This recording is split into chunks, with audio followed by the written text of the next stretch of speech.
more time.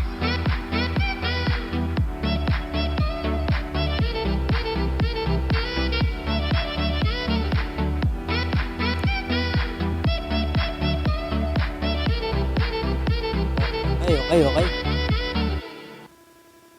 Okay, isang magandang araw na naman sa inyo mga kaibigan at nandito na naman tayo sa David TV. Nagbabalik na naman tayo ang isang channel na puro tungkol sa kaalaman, dagdag kaalaman, tungkol sa iba't ibang klase ng sakit, diseases, disorders ang ating pinag-uusapan o dinidiscuss. Ito po ay alam ko na kahit paano kayo ay may matututunan at mas maintindihan dahil padadaliin po natin ang bawat discussion para sa mas maiintindihan ng nakakarami, okay? Palakpak naman. Okay, disclaimer muna. Lahat po ng discussion natin o sabihin natin mini lecture about sa ibang klase ng mga sakit ay lahat po ito ay based sa libro at sa mga discussion namin na pag-aralan nung ako ay nasa college days nung nag-aaral pa ako ng nursing. And bukod doon, additional na lang yung mga experiences natin nung tayo ay nag-duty, nag-volunteer sa hospital. So, ayan, dagdag kaalaman. Ako po isang nurse, hindi po ako doktor, hindi po ako specialista o eksperto. So, lahat po na to ay book based at based lang sa ating mga experiences at mga napag-aralan, okay? Okay, kamusta? Kamusta kayong lahat mga kaibigan? Sana kayo naman ay maayos ngayon at wala naman sanang nagiging problema o wala naman sanang nakahawa sa lumalaganap ngayon na pandemic ang COVID-19. So sana lahat kayo maayos lang naman. Okay, so ngayon ang i-discuss natin is tungkol sa GERD o yung gastroesophageal reflux disease. So marami kasi ang nakaka-experience ng tinatawag na hyperacidity, umaasim ang sikmura, parang umakit na daw sa bandang lalamunan, hanggang yung iba ay parang nasusuka na dahil sa sobrang acid. So pag-uusapan natin yan ngayon. Okay, bigyan muna natin ng definition, no? Ano ba si GERD? GERD po is G-E-R-D, gastroesophageal reflux disease. Si gastroesophageal reflux disease, ito po ay isang abnormality nung tinatawag na valve dun sa ilalim ng esophagus. Ang esophagus po ay ito. Ito pong ilalim ng lalamunan natin. Yan pong parang maliit na tubo dyan. Yan po ang daanan ng pagkain papunta sa tiyan. So yan po ang esophagus. Sa ilalim po niyan, bago po umabot sa tiyan, is meron po tinatawag na esophageal sphincter. Nakaganon po yun. Esophageal sphincter or minsan tinatawag din po ito na cardiac sphincter dahil malapit ito sa puso at sa parte ng chest. So, ang nangyayari po kasi sa GERD, nasisira o nagkakaroon ng abnormal opening ng gastroesophageal sphincter. So, ang mangyayari po dapat, pag kumain ka at bababa ang pagkain mo, dadaan sa isang esophagus, bababa yan sa stomach, dapat mag-open po yung valve na yon, si cardiac sphincter. Pag nakaraan ng pagkain o ang inumin, dapat po siya ay magsara na. Yun po yung talagang responsibility niya. Ang nagiging problema dito is, pag nagbukas na po siya, hindi na siya sumasara. Kaya doon nagkakaroon ngayon ng opening para bumalik yung sobrang acid na napoproduce ng tiyan. Kaya kung bakit meron tinatawag na regurgitation or acid reflux. Ngayon po, yung GERD kasi is tinatawag na idiopathic o yung unknown yung cause. Talagang hindi natin alam kung ano ba yung dahilan, bakit nagkaroon nun. Kadalasan, unknown yung cause niya, pero kadalasan naman is talagang may problem na or inborn na si cardiac sphincter. Talagang inborn na siya ay nagkaroon na ng diferensya o ng sira kung bakit hindi na siya nagsasarat. Always open lang siya. Ngayon po is masasabi lang kasi na ito ay GERD kung halimbawa ang hyperacidity mo is 2 beses o mahigit pa sa 1 linggo nangyayari. Kung ito isang beses mo lang naman naranasan, hindi natin to pwedeng sabihin GERD. Pwedeng ito ay hyperacidity, pwedeng gastritis. Pag GERD po kasi dapat mahigit sa 2 beses mong mai-experience to sa loob ng 1 linggo. Yan po si GERD. Ngayon, bago kasi magkaroon ng GERD, meron muna tayong acid. O, ang acid kasi is pinoproduce po ng tiyan. Bakit? Para siya ay tumulong sa responsibility po niya is tumulong para sa digestion o para tunawin yung ating mga kinakain. Kaya lang, pag sumobra ang acid sa tiyan, ito na yung tinatawag nating hyperacidity. Ngayon, pagka naman hindi na-resolve si hyperacidity, ang mangyayari is gastritis. Mauwi po ito sa gastritis. Ano ba si gastritis? Si gastritis po is nagkakaroon ng inflammation o pamamaga doon po sa abdominal cavity o yung lining ng ating stomach o ng ating tiyan. Yung nakapaikot po doon. Yun po yung mga tissues, lining ng ating stomach. Nagkakaroon po ng pamamaga. Ngayon, pag sumobra ang pamamaga, pwede itong mabutas, masira o magsugat-sugat. Dito na papasok si ulcer. Yan na po yung kalalabasan, ulcer na. Ngayon, pag ulcer, ang tendency, nasira na siya, sugat-sugat na yung ating stomach, ang tendency po dyan, patuloy siyang masisira dahil po patuloy na nagpo-produce ng acid ang tiyan. So magkakaroon ng backflow or ng regurgitation o bumabalik akyat sa lalamunan yung ating acid. So yun po. Yun po ang nangyayari mula sa acid, hyperacidity, gastritis, ulcer at saka po sa GERD. Ngayon po so nasabi naman po natin ang ating esophagus is yung ating daanan ng pagkain mula sa lalamunan papunta sa stomach o sa ating tiyan.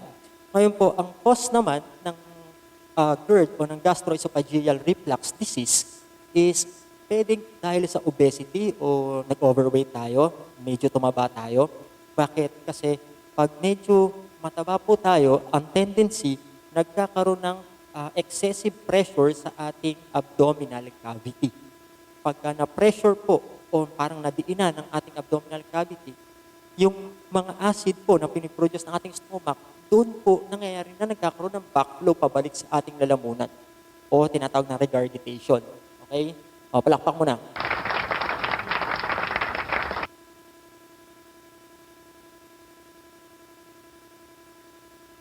Ngayon po, isang cause pa o isang dahilan pa kung bakit nagkakaroon ng GERD is yung paninigarilyo. Sobrang paninigarilyo, nagko-contribute po yan. Bakit? Ang paninigarilyo po kasi, kaya siya naging dahilan ng GERD. Dahil pinahihina po niya yung ability ng ating cardiac sphincter o yung valve na sinasabi ko kanina para mag-function ng maayos. So kung pinahihina niya ito, ang tendency, unti-unti itong masisira. Kaya kung bakit si smoking o ang paninigarilyo ay kasama sa isang mga dahilan. Sobrang pag-inom ng alak, kung ikaw ay sobrang lakas uminom ng alak, sobrang dalas mong uminom ng alak, siguro sa 1 linggo, 4-5 beses kang umiinom, yun, mataas yung chance na ikaw ay magkaroon ng GERD. O magsisimula muna yan sa sinabi ko kanina, acidity, hyperacidity, gastritis, ulcer, at saka sa GERD. Ano pa yung nagko-contribute o dahilan kung bakit nagkakaroon ng GERD? Yung pagkain, yung mga caffeinated food, caffeinated drinks, so yung mga pagkain at mga inumin na mataas ang caffeine content. Tomato-based products, nagko-contribute po yan. Dairy products, nagko-contribute. Yung po mga citrus juices, yung mga prutas na maasim, mga citrus fruits, yan po, nagko-contribute po yan sa pagtaas ng acidity ng ating tiyan. Ano pa? Yung ascorbic acid, although gamot si ascorbic acid, kaya naman siya nakasama para maging cause ng hyperacidity o ng GERD, is kung sumobra ang pag-inom mo ng ascorbic acid, nagkikrystallize kasi ito sa ating tiyan. Yung acid na content ng gamot na ito, nabubuo siya, nagkikrystallize sa tiyan. So, ang tendency, dumadami lalo yung acid na naiimbak sa loob ng tiyan. Nagpo-produce na yung tiyan ng acid, tapos umiinom ka pa ng mataas sa acid na gamot. So, kaya ina-advise ng mga doktor o mga nurse, pag sinabihan ng pasyente, minom po kayo ng ascorbic acid kasi po makakatulong po ito para ma-boost or lumakas ang immune system para hindi mabilis o basta-basta dapuan ng mga simpleng flu-like symptoms, trangkaso na yan, ubo, sipon, lagnat. So, yun ang madalas na binibilin. Pero dapat uminom ka o mataas ang consumption mo ng tubig sa katawan pag uminom ka ng ascorbic acid para maiwasan ang sobrang crystallize ng acid na dulot nito at para mailabas mo ito sa ihi. So, yun yung kumbaga advice naman pag umiinom ka ng ascorbic acid. So, anong mga simptomas ng GERD? Ang simptomas ng GERD, unang-una, chest pain. Bakit nagkakaroon ng chest pain? Pag nagkaroon ng backflow o bumalik ang acid sa ating lalamunan, yung iba doong acid is bumababa papunta sa lungs. Kaya kung bakit nagkakaroon ng chest pain. Ano pa? Nagkakaroon ng tinatawag natin na dysphagia o yung ang dysphagia is sa Tagalog or sa layman's term is yung hirap lumunon o yung difficulty in swallowing. Bakit? Kasi nagkakaroon tayo ng lump sa throat o yung parang namamaga o nagkakaroon ng bara yung ating throat. So, yun yung reason kung bakit nagkakaroon ng dysphagia. So, mararamdaman yun. Isa sa mga simptomas, ano pa? Nagkakaroon tinatawag na heartburn. Ang heartburn po is hindi nagliliyab na puso po. Ang heartburn po is yung sensation, burning sensation o yung tinatawag na parang mainit na pakiramdam pag pumapanik yung acid sa ating lalamunan. Dahil nga po ang cardiac sphincter o yung ating esophageal sphincter, yung valve na sinasabi ko sa inyo kanina, malapit po sa ating puso. Kaya tinawag itong heartburn pag nararamdaman. At kaya kung bakit din, tinawag ito na cardiac sphincter. Dahil malapit po sa ating puso or sa ating chest wall. Ano pa? Nagkakaroon din yung pakiramdam na maasim ang sikmura o yung lalamunan. Siyempre, pumapanik yung acid. Backflow, regurgitation, kaya maasim ang ating sikmura. Yung para tayong nasusuka pa pag umaakyat ang acid. Bloated yun tiyan. Oo, pag nagkakaroon ng bloated. Dyspepsia, yung tinatawag na dyspepsia o yung parang kabag sa Tagalog. Sobrang gas formation sa ating tiyan. Nagko-contribute din yun para itulak yung acid pabalik o paakyat. Complication. Ano yung mga complication? Ang complications ng GERD is isa na dito yung tinatawag na erosive esophagitis. Pag sinabing erosive esophagitis, nagkakaroon ng pamamaga doon sa esophagus. Kung ito ang esophagus mo, yung paligid niyan o yung loob niyan, yung lining, namamaga na siya. Yun yung erosive esophagitis. Bakit? Na-irritate na dahil sa sobrang dami ng acid na umaakyat pabalik sa lalamunan. Siyempre, daanan ng pagkain sa esophagus. So, doon din siya dadaan pabalik sa lalamunan. Yung sobrang acid. Pag kasi hindi na-resolve yung erosive esophagitis o yung pamamaga ng ating esophagus, yung loob nun, yung lining, nagkakaroon ng tinatawag na Barrett's esophagus. Yung Barrett's esophagus, ito yung nagkakaroon na ng changes. Imbis na diretso yung ating esophagus mula sa lalamunan hanggang tiyan, nadideform siya, nagkakaroon siya ng deformity, naiiba yung kanyang structure o naiiba yung itsura niya. Yun yung Barrett's esophagus. At si Barrett's esophagus, isa siya sa sign o sa tinitignan ng mga doktor para masabi na papunta na sa esophagus cancer o esophageal cancer yung GERD. Kasi sira na eh. Yung esophagus mo masyado nang malaki yung naging effect sa kanya ng sobrang backflow ng acid mo. So, na-deform na siya, nasisira na siya, nauuwi na siya sa cancer. So, esophageal cancer, yung feared complication o yung nakakatakot na complication ng GERD. Ano pa? Nagkakaroon ka ng recurrent sore throat, ulit-ulit, dahil nai-irritate yung throat o lalamunan dahil sa pagpanik ng acid, nagkakaroon ka ng recurrent sore throat. Yung vomiting o pagsusuka after meals, oo, bakit? Kasi nga, sira na si sphincter, pag mumba ang pagkain, paglabas ni acid para tinawin yung pagkain, nagbabackflow. Kasi nga, always open na yung ating cardiac sphincter. Kaya babalik na siya sa ating lalamunan. So, kung bakit, yun yung reason kung bakit pagkatapos kumain, maya-maya, magkakaroon ka ng vomiting o pagsusuka, nasusuka ka. Nagkakaroon din ng alteration in bowel movement. Pag sinabing alteration in bowel movement, hindi mo malaman kung ikaw ay nagtatae. Pasantabi na sa mga kumain. Nagkakaroon ka ng diarrhea o sobrang pagdudumi. Tapos, nagkakaroon ka din ng constipation o yung hirap ka sa pagdumi or vice versa. So, hindi malaman. Pwedeng mamaya diarrhea ka, sa susunod na araw, constipation ka. Balik-balik, doon lang. So, walang regular vowel movement. Yun ang isa sa mga complication. Ano ba yung test na ginagawa pagka para ma-conclude o para ma-diagnose na ikaw ay may GERD? Ang test na kadalasan ginagawa dyan is yung tinatawag natin na endoscopy.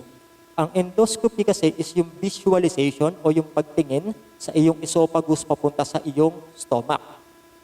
Merong isang parang tubo na ipapasok sa iyong bibig, diretso sa lalamunan. Yung dulo nung parang tubo na yon, maliit lang naman yon, ang dulo nun is may camera. Yung tubo na yon o yung camera na yon nakakonekta sa isang monitor, parang TV or parang computer. Monitor yon. So pagbaba nung endoscope o yung endoscope, yun yung instrument na ginagamit sa endoscopy. Endoscope ang tawag doon. So pag pinasok sa lalamunan, titignan, dahil may camera sa dulo yon, titignan yung iyong esophagus, yung paligid nun kung nasisira na ba, namamaga na ba siya, nadideform na ba. Tapos, dire-diretso yun, papasok sa iyong tiyan, titignan yung iyong abdominal wall o yung abdominal cavity, yung loob ng iyong stomach o ng tiyan. So, titignan yun kung nagkakaroon na ba, namamaga ba yung mga tissue, yung lining, abdominal lining o cavity, nagkakaroon na ba ng sugat-sugat yung stomach dahil sa sobrang production ng acid. So, iyon ang ginagawa ng endoscopy. So, pagdating naman sa mga gamot, ano yung mga common gamot na ibinibigay? So, tatlo yung klase ng gamot, antacid, yung isa H2 receptor blockers, tapos yung pangatlo is yung proton pump inhibitors. Si antacid, ito is maganda siya kasi meron siyang quick relief effect. So mabilis siyang epekto pag ininom mo. Pero hindi siya nakakagaling ng pamamaga ng esophagus mo o ng stomach mo. Ang example nito is yung aluminum hydroxide o yung ating Ampogel. Tapos calcium carbonate. Si calcium carbonate, ang example nito is yung Alka-Seltzer, yung parang tabletas na medyo malaking ganyan, tapos sa basong tubig ilalagay mo, tapos parang bubula siya ng bubula hanggang matunaw. Yun si Alka-Seltzer o si calcium carbonate. Tapos yung isang gamot pa is si magnesium hydroxide. Si magnesium hydroxide, ang example niyan is si milk of magnesia. So kung nakakaalam sa inyo o yung mga may nagme-maintenance ng antacid, so alam ito, si milk of magnesia. Ang problema kasi, si aluminum hydroxide at saka si magnesium hydroxide, meron silang side effect. Ang side effect nila is side effect is nagdadiarrhea at isang nagko-constipation. So, laging complaint ng mga nagme-maintenance ng antacid na klase na to is constipation at saka diarrhea. Ngayon, para ma-lessen o mabawasan o masolusyonan yung side effect na diarrhea at constipation, gumawa ng isang gamot. Combination ni aluminum hydroxide at saka ni magnesium hydroxide. Ito yung Maalox. Si Maalox binibigay para sa less side effect. Okay? Si antacid, ang ginagawa po niya, neutralize niya o binabalance niya ang acid sa ating tiyan. Yung dapat na dami lang ng acid sa tiyan. Yun ang ginagawa ni antacid. Pangalawang gamot is yung sinasabi ko kanina na H2 receptor blockers. Anong ginagawa nito? Si H2 receptor blockers, binabawasan niya yung production ng acid. So, nililimit niya yung pag-produce ng sobra ng acid sa ating tiyan. Hindi siya ganun kabilis umepekto pag ininom mo, pero pag umepekto siya, mahaba naman. Meron siyang longer effectivity. So matagal siya na may epekto sa tiyan mo, hindi nga lang kasing bilis katulad ng antacid. So example nito is yung tinatawag natin na Cimetidine o ang brand nito kadalasan is yung mga Tagamet. Tapos si Famotidine, ang example ni Famotidine is si Pepcid AC. So ito yung mga example ng H2 receptor blockers.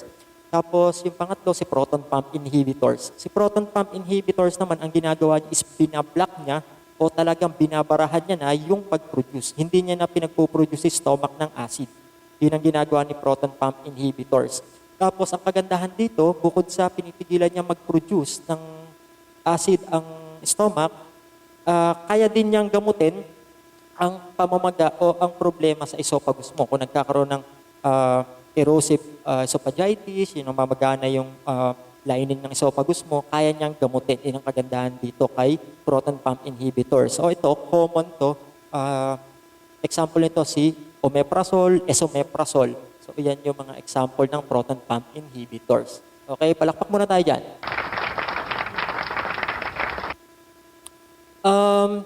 Ngayon naman, meron kasing surgery. Kung talagang sirang-sira na yung esophageal sphincter o yung cardiac sphincter, merong surgery. Dalawang klase yung surgery. Una, si fundoplication.